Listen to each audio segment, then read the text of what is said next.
TMHK's 11 a.m. anti-epidemic media briefing. We have with us the Chief Executive as well as the Secretary for Civil Service. The Chief Executive and the Secretary will be delivering open remarks, and then the floor will be open for questions.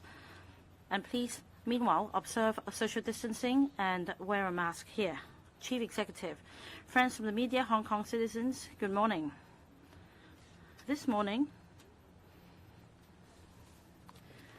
I have with me the Secretary for Civil Service, who is in charge of a vaccination program. And we will be giving you a report on the progress of vaccination rollout. And on the 11th of March, 2 weeks ago, we reported the progress to you. So it's been a while, and I'd like to further report our progress. I believe we have been stressing the importance of vaccination, and I've appealed to the media that in your reporting you should help us emphasize this main point. Vaccination is the most effective means of safeguarding public health, and this is beyond dispute. Whether it be the death cases in the fifth wave of the epidemic and overseas experience we can give this same conclusion. Vaccination can help reduce deaths and severe cases. Vaccination is also the most effective way of protecting our healthcare system. Third point, vaccination is our way out of the epidemic. And may I venture to say that it is a prerequisite of resuming quarantine-free travel with the mainland and opening up our boundary with the rest of the world. Now, Mr. Nip will be giving you details of the vaccination program.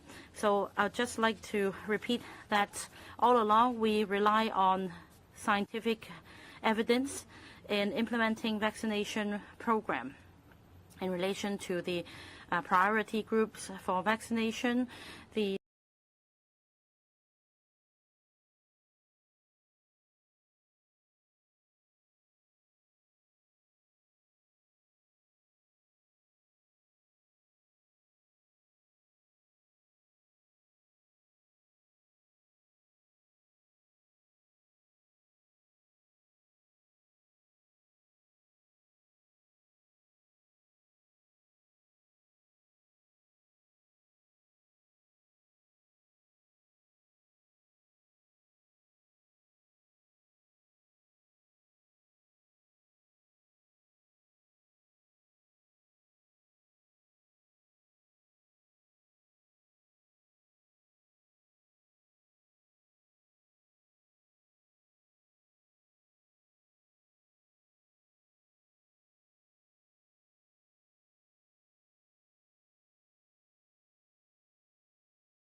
receiving the first jab.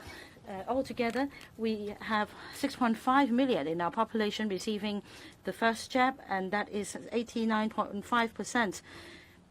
As for the second jab, 5.64 million already received the second jab, 84.12% of our population. As for the third jab, 2.67 million of our population already received the third jab. And starting from the 21st of March, for those above the age of 18, after receiving the second jab, they can receive the third jab 3 months after. So taking this age group as the basis, over 55% of them have already received the third jab.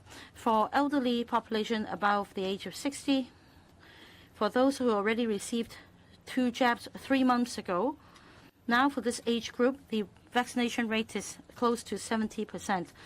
We have 313,000 children between the age of 3 and 11 receiving the jab. The vaccination rate is 59.5%.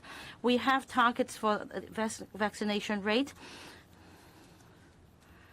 for the population above the age of 12. We target a 90% vaccination rate for the second jab, and also for youths, elderly people above the age of 70, and also residents in residential care homes, we seek to boost the vaccination rates for them as well. Although the epidemic situation seems to be stabilizing, we have yet to observe a clear decline. And statistics from the 5th wave of the epidemic are telling us a clear fact. The death rate for the unvaccinated far exceeds those who have been vaccinated. Over 90% of the deceased in the 5th wave of the epidemic did not receive any vaccine or did not complete the 2-jab program. The vaccination rate for those with 2 doses are 18 times lower than those who never received any vaccine jab or only received 1 jab. So vaccination is the only way and the most effective way of leading us out of the epidemic. Since January, we have increased the number of community vaccination centers to 18. Some private operators have been lending us their venues for free, and we also have offices, car parks, and sites under construction being converted. And we also have 4 containers or 4 mobile stations set up, together with the help from private doctors and district organizations. We have been increasing the capacity of outreach teams, and we're able to administer 100,000 jabs per day. In the past 7 days, the average jabs administered were only 60,000. So we have more vaccines than those who are being vaccinated. We'll continue with our work. Apart from making sure that vaccines are readily available, we also need to make sure that we place focus on the elderly. We understand that for some elderly people and the disabled, because of mobility issues, they may not be able to visit our community vaccination centers. So together with healthcare organizations and social welfare organizations, we'll be making a joint effort to further enhance the vaccination rate. The Hong Kong Council of Social Services earlier, together with the Medical Association of Hong Kong, implemented a pilot and conducted home visits to disabled and elderly residents and provided vaccine jabs. And we'll continue with this pilot. This experience helps us to further expand the community vaccination program so that more elderly residents and disabled residents can receive the jab in the community, in their homes. We'll continue to focus on 2 areas. First, we are going to establish an online platform so that who need to get vaccinated can register through this platform. They can give us the particulars, including address, so can we arrange for the service. And the relevant team, healthcare team, will also be organized in such a way that they can go to different districts and go to pay home visits for vaccination purposes. This online platform will be set up within this week put on a trial basis, so that for those who are paying home visits to elderly people, they would try to find out how many of them will require vaccination and how many of them are not able to do this because of disability or other healthcare problems. And then we will launch the scheme fully later on. Everyone can get registered through this platform so that we can arrange a home vaccination service. And this week we are going to trial out a new measure. And that is when we do the compulsory testing, the RTD in some housing estates or some buildings. We would at the same time of doing this provide the service, that is the registration service, to those who are over 70 or who are disabled. And then after the buildings are opened up again, we will arrange a home visit the next day for vaccination. And also, if we have got data that there are certain buildings are more at risk, we will make sure that the elderly residents there will be protected by vaccination as soon as possible. Actually, in previous RTD service, we already provided sampling, taking through home visits. So there are residents that we know that cannot get vaccinated because of their problems. We would now provide the vaccination service the day after the RTD is over. We would learn from this experience, improve the home visit program for vaccination, including manpower deployment, the delivery of jabs, the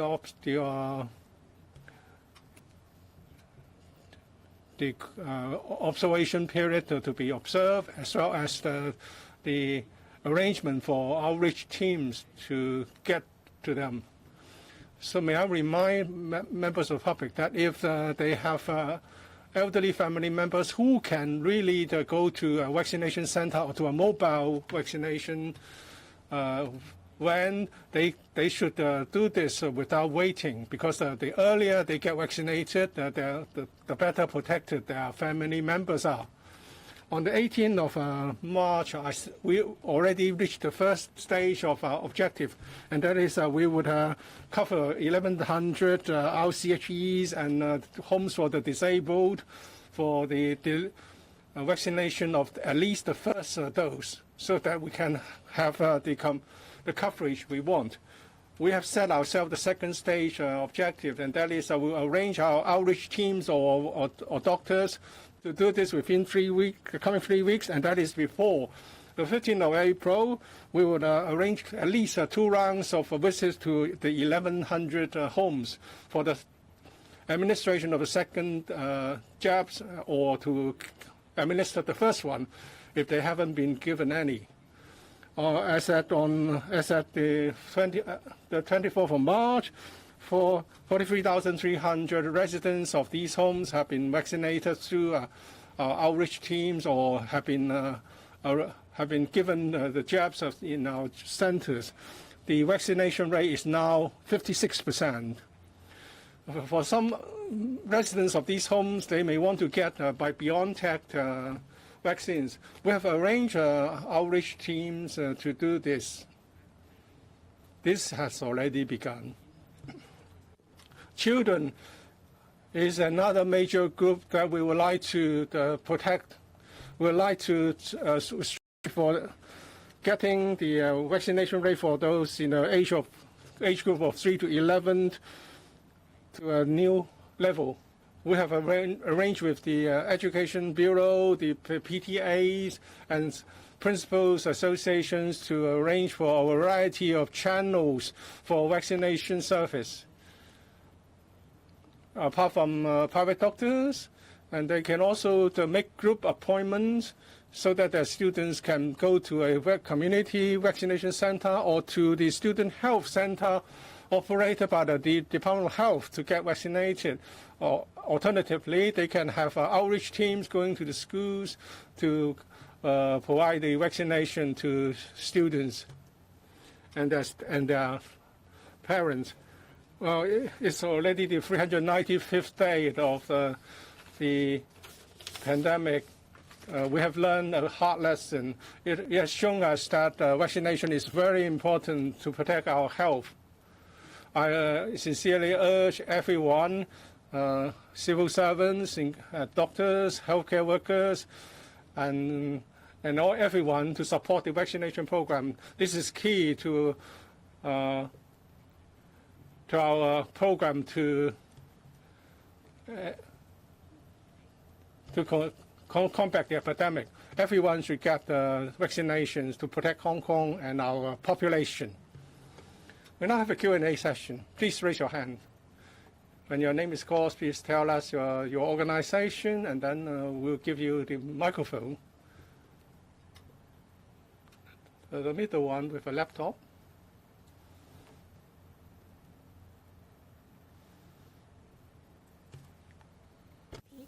So on the flight suspension... sorry, could you speak louder, please? Sorry. So on this flight suspension mechanism, what's the rationale behind shortening the suspension period from 14 to 7, as opposed to lowering the threshold of the number of positive cases on each flight? Why not simply cancel the mechanism as just suggested by experts and other industry representatives? And did you communicate this to the airlines, and what was the feedback? For the 9 countries, we're still not seeing a lot of flights being resumed, and we're told this route-specific suspension is a deterrent. So do you think the lowering of the ban to 7 days is good enough? And how will you make sure the changes do not increase the risk of transmission in the community? And for the death rate, now we have more than 7,100 deaths in Hong Kong. Who in the government do you think should help accountable for the state of affairs, and who should bear responsibility, and could these deaths have been avoidable? Thank you. I cannot comprehend your last part. Can you repeat that? So now we have more than 7,100 deaths in Hong Kong. Who in the government do you think should help accountable for this state of affairs? Who should bear responsibility? Could these deaths have been avoidable? Thank you. Of the 3 questions, first of all, I have been asked several times on this occasion since the announcement on Monday about lifting the place-specific flight suspension. The questions revolved around whether we could also look at the route-specific flight suspension. And I said that there is no room for major relaxation, because ultimately the purpose is still to ensure that we could implement effectively the policy to prevent the importation of cases into Hong Kong. This remains a fundamental pillar to Hong Kong's anti-epidemic policy. I have to make it very clear. But having considered the latest epidemic situation and the difficulties caused to Hong Kong residents who are stranded in the 9 countries for almost 3 months now, the government considers it timely and necessary, having considered their situation, to lift the ban in respect of these 9 countries. But it doesn't mean that we will loosen all the necessary anti-epidemic controls as far as importation of cases is concerned. That's why this route-specific flight suspension policy or measure has to continue. At the same time, if you look at the press release issued by the Food and Health Bureau last night, we are also imposing a lot of requirements for pre-boarding. In other words, those Hong Kong residents who wish to come back, they still have to fulfill all those requirements before they could board the plane to come back. And similarly, the airlines, as the operator of those inbound flights, they also have to comply with the various requirements. For example, checking the PCR negative test of the passengers, make sure that they have the booking at least 7 nights in a designated quarantine hotel before they allow these passengers to board the plane to come to Hong Kong. So since we have this expectation and requirement of the airlines, we need to put in some penalty. If they fail to fulfill these requirements and bring a certain number of infected passengers into Hong Kong, then we have to take some punitive action so that they would do better. So I said that there's no room for major relaxation. So what we announced last night could be described as a streamlining of the existing arrangements. But the most crucial control feature is the number of 3. So any inbound flight that brings in more than 3 or more passengers who are tested positive upon arrival, then they will be subject to this route-specific flight suspension. The other changes are more streamlining and adjustments in nature. The most important thing is we stick to every flight. You can't bring in more than 3 infected cases to Hong Kong. Now, whether this will increase risk, there will be a certain degree of risk. So in public health control, most of the measures are a balancing of the risk and efforts to manage the risk in order to enable the city to continue, in order to address the social and development needs of Hong Kong and the individual circumstances of our people. We couldn't be too harsh with our people, and the people's tolerance has always been one of the factors that we need to consider in devising the best public health measure for Hong Kong. But if I could give you some figures, the risk, as I see it, will be manageable. One is, if you look at the whole of February, the rate of inbound passengers who were tested positive upon arrival was 0.76%. And for the month of March up to the 23rd, the rate was slightly higher, was 1.1%. So if more passengers are coming back, so in absolute numbers there may be more, but we believe that these percentages, when compared to the Hong Kong current infection situation, should be manageable. And the second factor is because all these infected inbound passengers, the great majority were asymptomatic or with very mild symptoms. So although they were tested positive via PCR tests upon arrival, very few, or actually none, would need to be admitted into HA hospital. They could be transferred immediately to a CIF hotel, that is a community isolation facility hotel, for isolation until the test results turn negative, then they could be discharged. So the second worry about overburdening Hong Kong's public hospitals and hence affecting the hospital's capacity to treat acute or very critical patients, again, subsides. So the government's considerations is a very careful and balanced one. Whether we have communicated to airline, I suppose after announcement and even somewhat before announcement, the Transport and Housing Bureau should have talked to the airlines, but we will never be able to meet the aspirations and needs of the aviation industry in full because they are doing a business. Of course, they would not like any limitations or restrictions on how they should conduct a business. But we are in a public health emergency. So every business has to make sacrifices. The catering industry has been making a lot of sacrifices. Those CAP 599F scheduled premises have been making a lot of sacrifices because of the government's mandatory closure of their premises. So I hope and I make an appeal that airlines will also understand that we are striking a needed balance to allow some inbound flights to take place, but at the same time, we will not relax our controls in order to keep Hong Kong safe. Everyone in Hong Kong, including, of course, myself and my team, are very saddened by the number of deaths that we have seen in this fifth wave. And that's why we have tried every effort and every means to address the situation. Together with the very good advice we were given by the mainland experts, our strategy now is really to focus on the treatment side. And the first priority has been given to the elderly. And hence, yesterday, together with the Secretary for Labor and Welfare, we talked about how to take better care of the elderly. We set up a task group under the Labor and Welfare Bureau in order to ensure more effective communication and optimal utilization of the holding center and the various facilities that we have set up.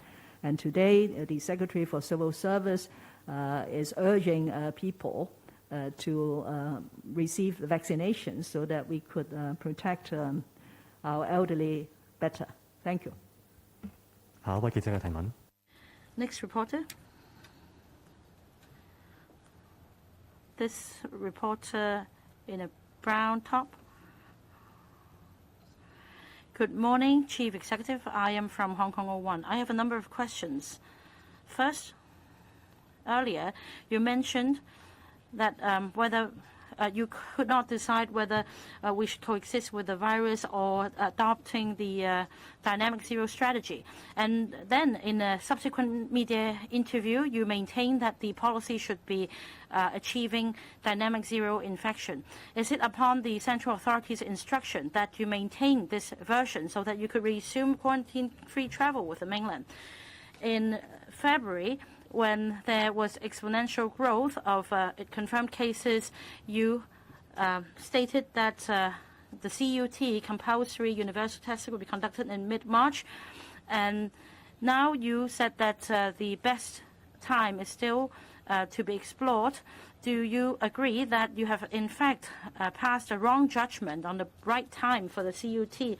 And now we have over 7,000 people dying of COVID in the fifth wave, and even columnists and pro-establishment camp criticized the government's strategy. Do you think that is the government's blunder? Do you think that the government has the main responsibility? And are you going to apologize to the Hong Kong people, especially families of the deceased? I said earlier that the community should not be asked to argue over the two different routes that we might take. And we have different understandings of what these two routes mean. I hope everyone will be practical and support the SAR government in finding the most effective program to fight the epidemic in Hong Kong. And every city adopts different measures and strategies.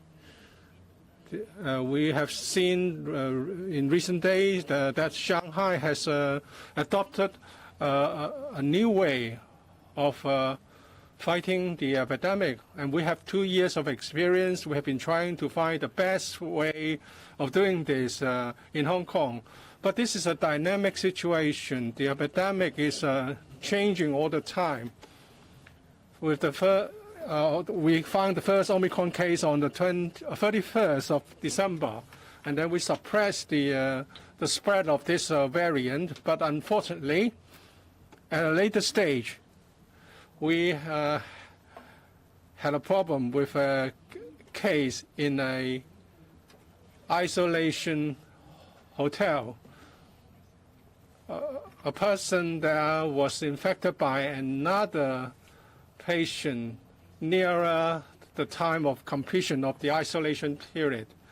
But that's something we cannot totally prevent or rule out in fighting the epidemic of this nature, since it's highly transmittable and mobility in the community was still very high. Therefore, we will have to look at the situation every now and then and make an assessment of what we should be done, and we will have the advice of our experts, both locally and from elsewhere. If we make changes, it's for the purpose of fighting the epidemic, not just because someone has changed his or her mind. I hope people can understand this.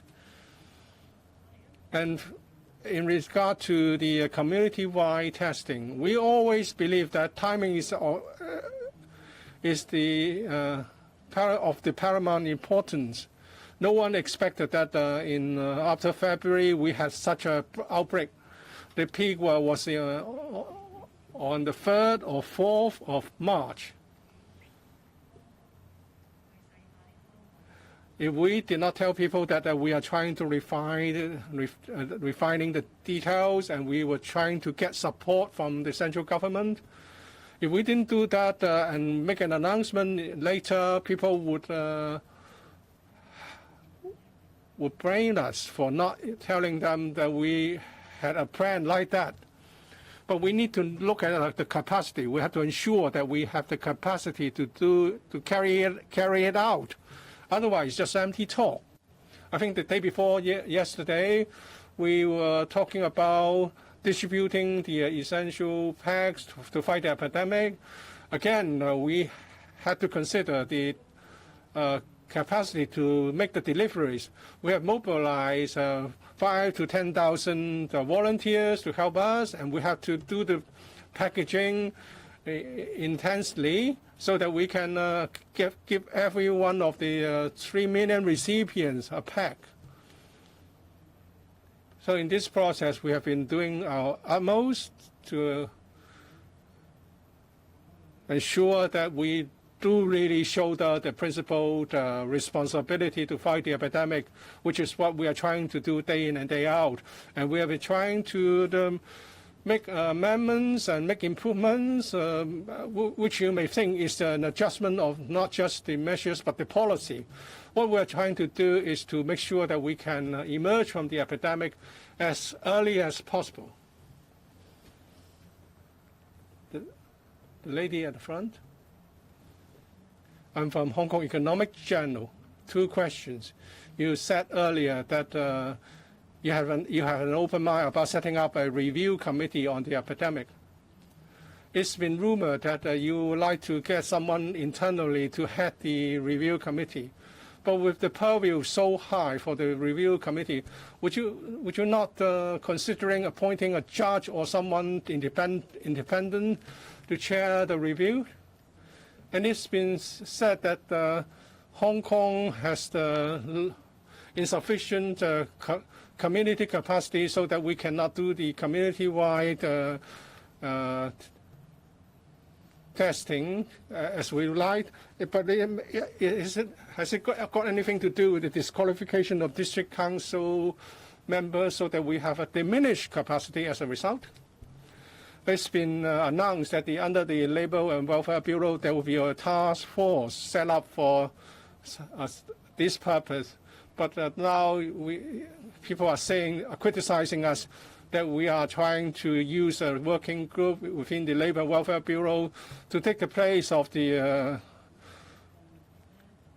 review that we would like to have for the epidemic as a whole.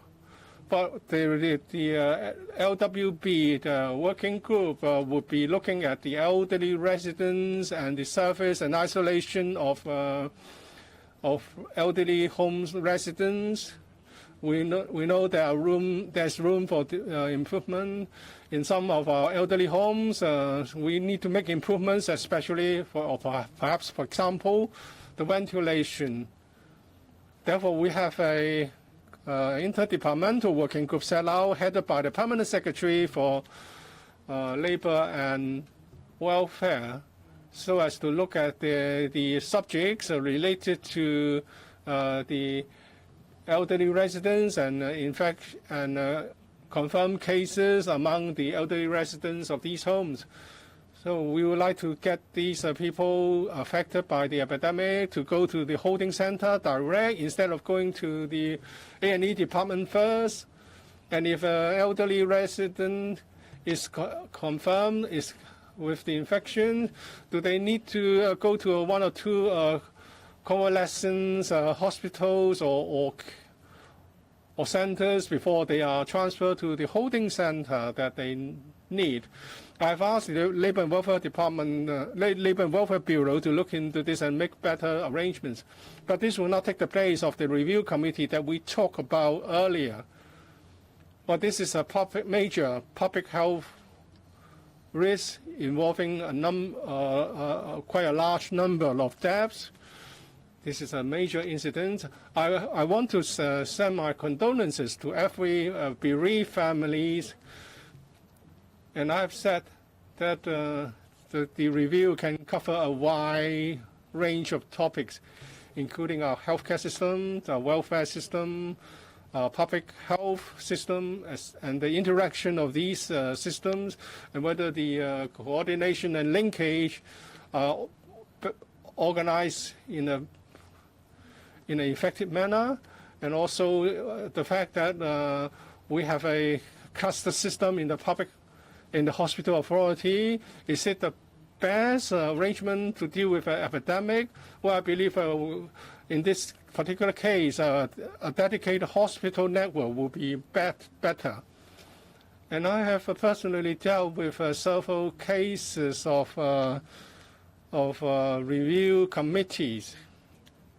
And if you want me to come up with the terms of reference for this particular review committee in question, I would say that the purview will be very wide. But now the epidemic is still in progress, and I cannot say for sure that it will be over very soon. So as the chief executive, I don't think we should divert our attention to the work of the review committee. I believe the next term government will certainly look into this. If they want me to give them advice on how this can be done, I'm very glad to do so. And as for the lack of sufficient community capacity, it's the opinion of the mainland expert. And I have to agree with him. You can see that in Shanghai, in other mainland cities, they can mobilize the testing and the isolation measures very quickly. And I don't think Hong Kong can copy this. It's not what an individual, the electoral members or district council member can help.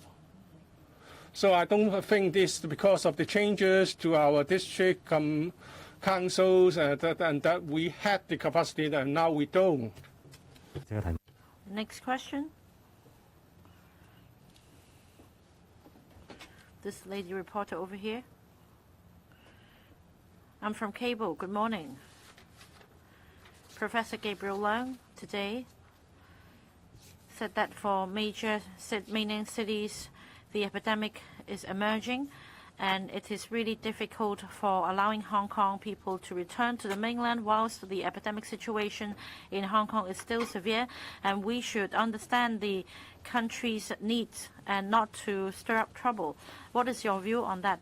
About the 2 oral medication available in Hong Kong, there are suggestions that the healthcare system is too cautious in dispensing oral medication. Now, for holding centers, the usage rate is low, and there are also elderly patients being transferred from one facility to another with very low efficiency. You just mentioned that outreach teams would be established to help jab elderly who are staying at home. May I know more about the whole procedure? For example, after administering a jab, the person is supposed to rest for 15 minutes, and will the nursing team stay behind and observe for 15 minutes? And if that is the case, wouldn't it cause a slowdown of the whole process? I'll answer the first 2 questions, and then Mr. Nip can say more about the vaccination arrangement. Now, I didn't actually personally listen to Gabriel's remarks, but let me say this. In some mainland cities, we are seeing outbreaks. And at the time, I said that the difference in Hong Kong is that every time in the mainland when there is an outbreak, such as Wuhan, the mainland attaches great importance to preventing importation of cases as well as preventing cases from spreading to other cities. So in early 2020, there were indeed passengers from Wuhan or Hubei causing some cases to be imported into Hong Kong. We have not ever had similar cases. I actually checked the figures this morning. Although we have kept 599C and other arrangements allowing people from the mainland to come back to Hong Kong, and I'm saying Hong Kong residents in the mainland returning to Hong Kong, we have not let in any risk. So under the return to Hong Kong scheme and come to Hong Kong scheme, they can return home safely. And like I stressed just now, we must not casually relax these measures, because there is no other country as responsible as ours in preventing the export of cases. So when there is an outbreak in Shenzhen, our neighboring city, we have to be responsible as well. This is exactly the attitude we have in protecting our country. Now, I said that as long as the Guangdong provincial government and Shenzhen municipal government deemed fit, and that Hong Kong government should adopt measures to prevent exportation of cases, then the Hong Kong SAR government definitely will be willing to support them. For example, we have originally 8,000 cross-boundary truck drivers, and we have substantially reduced the number of cross-boundary vehicles. Instead, we rely on water transport in maintaining supplies to Hong Kong. We also require cross-boundary vehicle drivers to go through all these tests, such as PCR and RAT, before they're allowed across the border. And we also have transfer yachts, so that mainland drivers can come all the way to the yachts in Hong Kong for the transfer of consignment. It will be done in a closed-loop manner, and similarly, a closed-loop arrangement is put in place for cross-boundary drivers. This is one way of safeguarding the country's public health whilst maintaining overall safety, and we're willing to implement all the suggested strategies. Now, in fact, last night we issued a number of press releases starting from the 29th of March. For passengers traveling by air to the mainland or Macau at the Hong Kong International Airport, they are required to observe another requirement. Apart from a PCR negative result taken 2 days before or 48 hours before departure, at the time when they reach the airport for a flight to the mainland, they are also required to go through a rapid PCR test. So that means they could have arrived at the airport 2 or 3 hours before departure. Now they need to be there 6 hours before.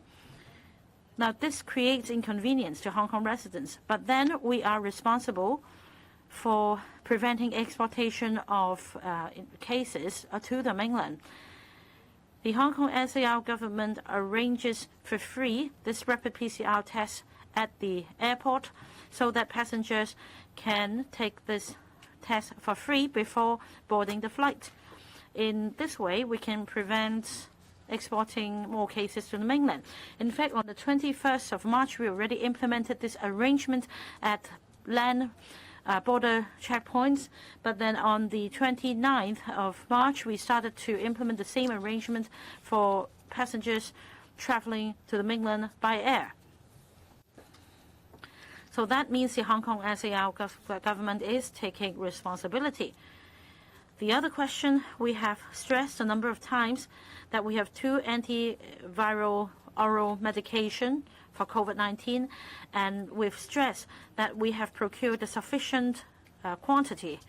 And I have told the hospital authority many times that doctors at the clinics can be more relaxed in dispensing this oral medication, because according to experts, the most effective period when the oral medication should be administered is during the first few days of onset. Now, that means perhaps the patient has yet to be admitted to hospital. Perhaps the patient is still residing in the residential care home, or perhaps the home environment is such that he is receiving isolation at home. And also, a patient may be transferred from a residential care home to a holding center because of his rather stable condition. That means for all these access points, the oral medication can be dispensed. However, we cannot just freely distribute the drugs for use. You must at least visit a doctor's clinic. I would only say that we have a number of, rather extensive outlet network. And we have also lowered the criteria for dispensing the drug. For example, for elderly under the age of 60, immunocompromised elderly patients, they are all suitable users of the drug. In fact, yesterday, when I discussed with the experts, I consulted the number of experts on this anti-epidemic strategy. That is Dr. Ivan Hong and Professor David Hui. I asked if we're to further procure oral medication, which should I go for, the MSD one or the Pfizer one? And they offered me some advice. And we also have ample facilities available. That means the public should be reassured. If somebody tests positive, whether he's deemed by the CHP to be suitable for being sent to an isolation facility, or, for example, the person wishes to be sent to a community isolation facility upon testing RAT positive, we have everything ready. We have designated transport, and we have the community isolation facilities available. Now, you see, we are placing people first, as you can see in all the video clips. The disciplined services and the bureau chief are constantly pondering how we can make it more convenient for confinees in the community isolation facilities. For example, the subject can even bring the carer along, because we have, say, rather spacious rooms with more than one bed in some of the facilities. Our purpose is for the infected to be isolated as soon as possible. So I appeal to anyone who tests positive either by PCR or by RAT. You can check your home environment and check your health condition and other circumstances. And if you want to be isolated at one of the facilities, please contact us and go to one of these facilities as soon as possible, and also join hands in fighting the epidemic.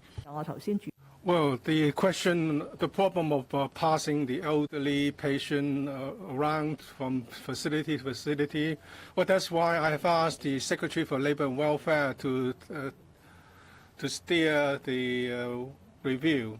And that precisely because we want to prevent a situation whereby the elderly patient has to be transferred from one location to another, because every time it will involve loading and boarding and getting off and also commuting.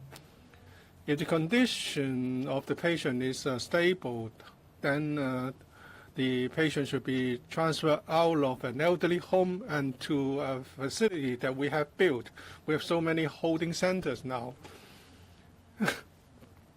Likewise, if the patient is already in a designated hospital dealing with the immediate problems, and the doctor is of the opinion that the patient can be discharged or can be transferred to a holding center for better care, so that the patient can get the service in a suitable facility instead of being returned to the elderly home right away. I'll ask the Secretary for Civil Service to supplement. The vaccination program for the elderly is one of our main priorities. We are talking particularly about those with mobility problems who are over 70 or who are disabled. We will provide the outreach service to their homes to provide the vaccination with community organizations and private practitioners who are willing to help us with this. As I've said, the Hong Kong CSS and the Medical Association of Hong Kong have been doing this through trial schemes, and some other community organizations are trying to do the same. So this home vaccination service we would like to reach out to more elderly people and disabled people in their homes. On the part of the SAR government, we will be doing the coordination centrally. First, we will provide the online platform so that we can know where they are, where they live, so that we can organize the service, and then when they go out to pay the visits, they know how many there are, how many service recipients there are in a particular housing estate, and they can provide the vaccination service accordingly. Secondly, we will arrange for healthcare service teams, including those from private doctors, nurses, volunteers, who are eager to help. We organize them and deploy them to do the outreach service under the vaccination program. And the SAR government has to do the coordination to make this possible, so that the coverage would be wide and we can cover as many elderly people as possible. Because this is more complicated than doing the outreach service in the residential homes for the elderly or for the disabled. We are talking about home visits. We need to deploy outreach teams, healthcare workers to provide the jabs. We need to arrange for the right number of vaccines and the workflow of delivery. We have to make sure that the recipients are suitable and there's no allergy problems. The nurses may be administering the jabs. The doctors involved may not have to go from a unit to another one in the housing estate, but he or she must be accessible and provide the oversight. And then there should be an observation period after vaccination, and if there is any issue or problem, we have to make sure that it can be dealt with immediately. And after doing this, we provide the vaccination record to those who have been vaccinated. All of these are details we need to flesh out. We are now working on this. We have learned from past experience. So we are determined to do a good job. It's complicated, but it can be achieved. So we are targeting, as I have said, those who are over 70 years of age, who have not been vaccinated. We hope that we can reach out to their homes. But for elderly people who can go to a vaccination center themselves or to a mobile vaccination point themselves, please do so. Because after three months after getting the second jab, you can get a third jab. We have more than 4 million people who are eligible. We've just covered 2.6 million so far.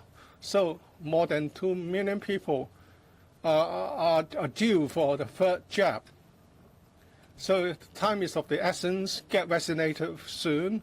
We have the capacity to administer 100,000 doses a day, but now we are just doing 60,000. So we are waiting for more people to come forward. If there is in the future another major outbreak, then more people will be rushing to the vaccination points, and then we will be overwhelmed. and then we are going to get many serious cases. So I advise everyone not to wait. Please get vaccinated soon. This is the end of today's press conference. See you tomorrow. Thank you.